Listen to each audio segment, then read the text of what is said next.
Welcome to the May 31st, 2023 edition of Northwest Quadrant Wealth Management's e-news.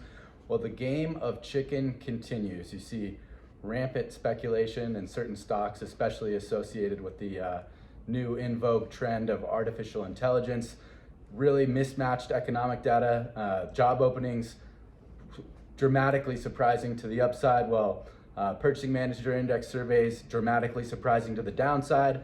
We've got 13 months in a row of leading economic indicators showing negative readings, which has never been something that hasn't resulted in a recession. But at the end of the day, the labor market continues its unstoppable, it's basically impossible to suppress so far. And so again, you have a complete mismatch of economic data, no seeming obvious outcome.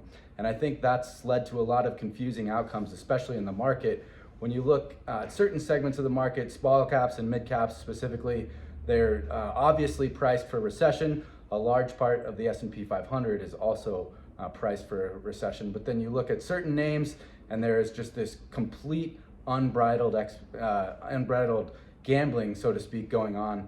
And so it's really tough to imagine the Federal Reserve not continuing to hike interest rates. When you look at the latest regional personal consumption expenditure inflation reports that all the different Federal Reserve governors put out, each region is showing year-on-year increased inflation on the core side. Services inflation, which isn't really susceptible to interest rate increases, still continues rampaging higher.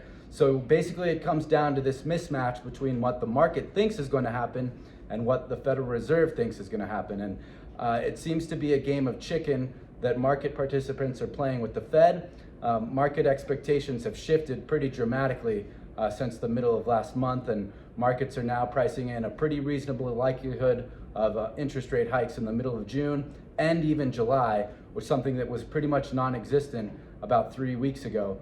But the game of chicken, who's going to be right? We shall see. I think the Federal Reserve, certain governors on the board are willing to continue to play.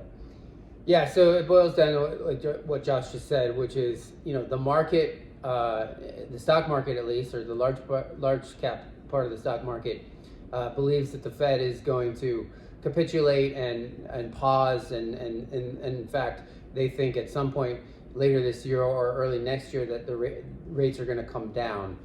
Because so much of our economy has been driven by low interest rates for the last 15 or 20 years, and there's generations that have only experienced investing when interest rates are at generational lows. And so there's this sense when you talk to people or you hear people talking about the market, is that they keep saying when interest rates go back down. And Josh and I don't believe that's going to happen. If we believe that we have to take the Fed at its word, and they keep saying that we're a long ways away from their target of 2%, and with a strong labor market, they're going to keep raising interest rates until they tame inflation, because history tells us that if they don't keep going, that inflation will come raging back. But the market literally doesn't believe them, and there's good reason for that. I mean, they talked about inflation being transitory not that long ago, and they were obviously wrong about that. So July 13th and 14th, we get the next Fed meeting.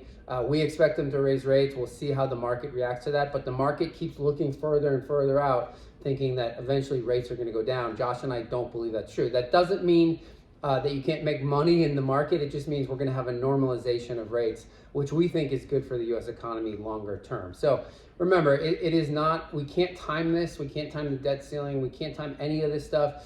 Our most successful investors and the most successful investors around the world, it's time in the market, not trying to time the market. And there's this urge right now where you're getting antsy and restless and say, well, I can get 5% over here in treasuries, but we know that long-term, the best place to be is in a diversified portfolio of stocks. So as always, if you have a question about your situation or your account, you can call the office. The number here is 800-743-0988. And we'll see you back here in 2 weeks.